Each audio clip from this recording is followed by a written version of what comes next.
In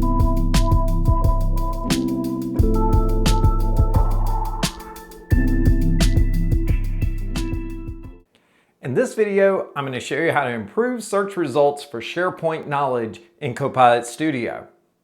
All right, so let's start with understanding just knowledge in general and how it works inside of Copilot Studio.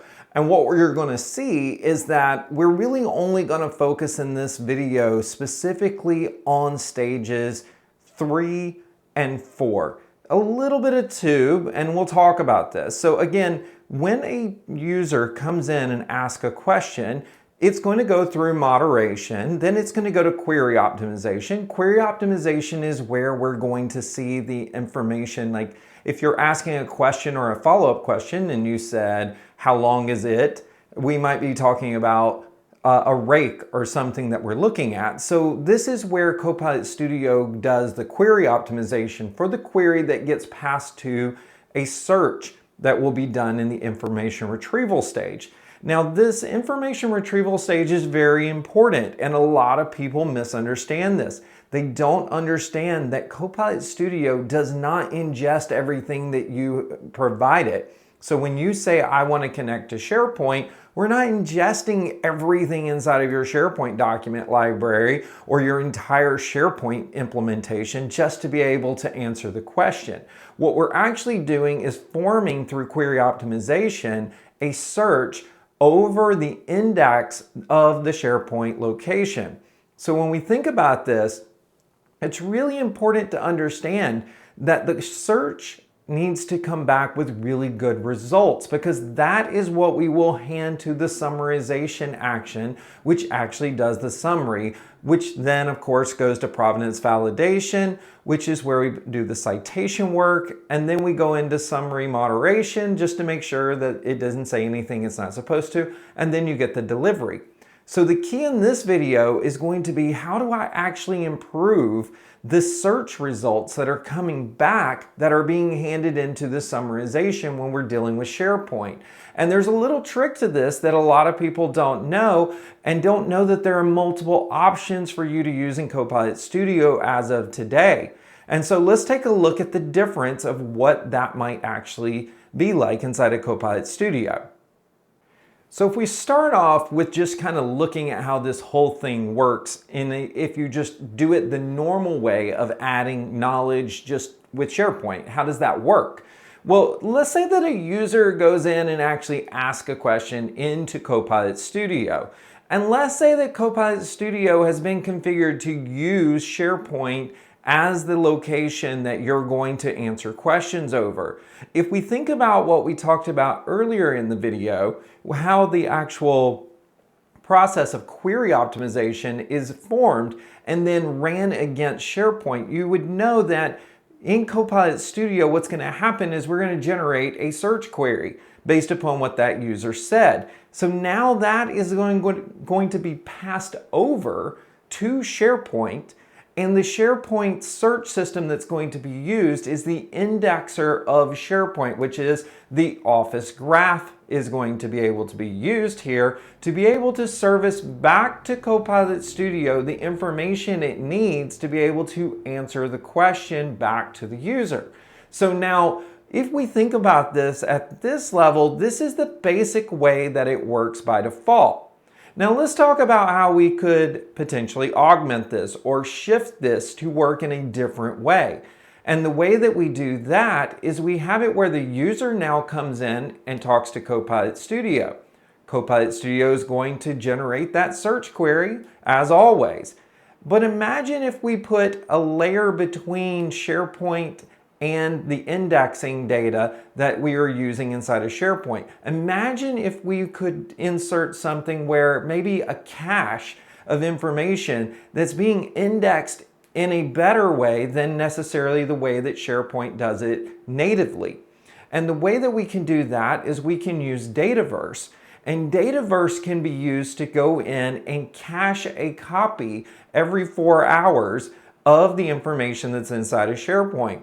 Now that means it will also honor the information around the security rights and things of that nature that has been configured on the data itself.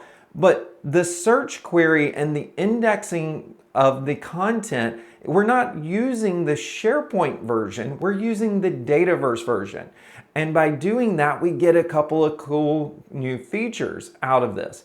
Number one is Dataverse can index files up to 512 megabytes, where SharePoint's graph index can only do 200 megabytes.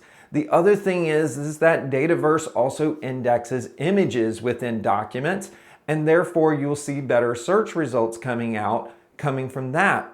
And you'll also find that Dataverse does a little bit better job, in my opinion, of indexing Excel data as well. So when we look at this, if we were to make it where we were actually doing the search results and returning back the results off of the data that was cached inside of Dataverse, we'll get the advantages of all of this indexing enhancements and capabilities of Dataverse, but we can also still do the citations and the rights management based upon what SharePoint said, and therefore we result in much better quality responses coming back, and also being able to index images and larger files as a result.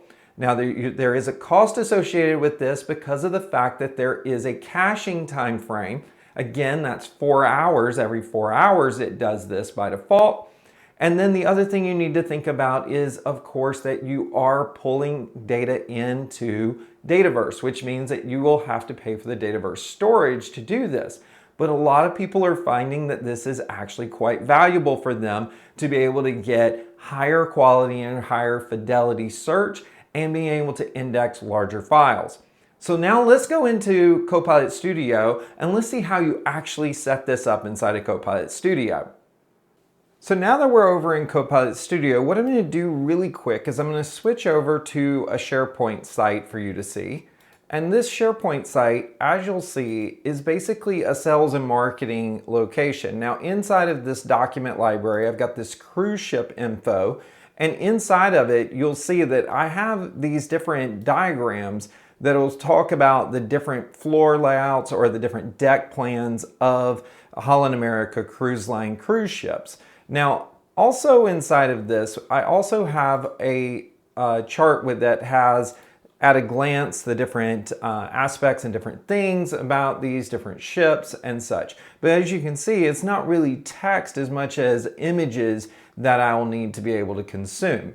So when I want to be able to consume this, and when we go back into Copilot Studio, if I were to go in and say that I wanted to add knowledge, and I just go into knowledge, and I say I want to add knowledge to this agent, notice that we've got a couple of options for SharePoint here. We have this option down here, which is the most commonly used option because most people tend to gravitate toward it. This is the one that actually uses the graph connector. It's going to allow you to be able to connect to SharePoint using the graph. But there's been a new addition that's been added, and that's this button up here. And that button is the button that allows us to be able to say that we actually want to be able to use Dataverse to upload this data. And sure, you can do OneDrive or SharePoint here. Now, if I click on this, it's going to look the same. I'll even be able to go in and browse and find the location that we were talking about before. And again, it was in our sales and marketing, and it's in that cruise ship info folder. So I'm going to go ahead and say that, and I'm going to add it to the agent.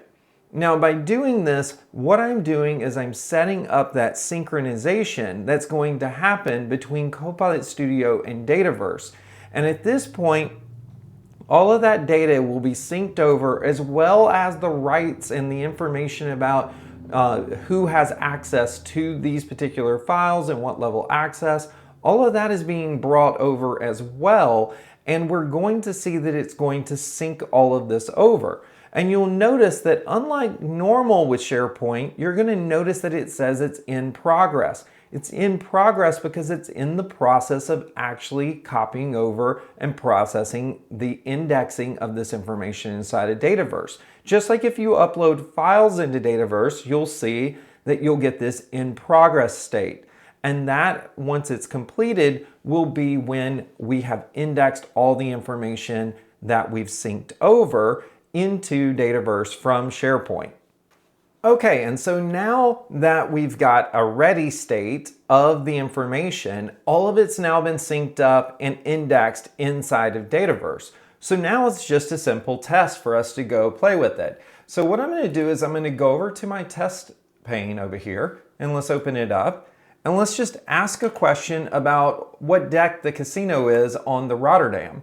And what you're going to see is it's going to go through and it's going to use knowledge and be able to go answer this question using the knowledge that was inside of SharePoint. And you'll see the very first time you do this, you'll get an allow statement, and that's because of the fact that we are going to be accessing Dataverse, and we need to make sure that we're accessing Dataverse and Dataverse understands who we are to make sure that we're taking into consideration the user's actual identity as part of the way to answer this response. And you can see now we've actually gotten an answer about the deck plans. And when we looked at deck plans before, you saw that it was images. And so what you're seeing is that we're able to answer these questions and this type of information of files that are stored inside of SharePoint, but by syncing them over into Dataverse, I can get the enhancements of the indexing capabilities of Dataverse in conjunction with the ability for me to store my data in SharePoint and have it automatically on the back end get synced up, and everything works just great. Well, I hope you enjoyed this video today, and for more videos like this, make sure that you like and subscribe to my channel, and as always, you can try Copilot Studio at aka.ms/tryCopilotStudio.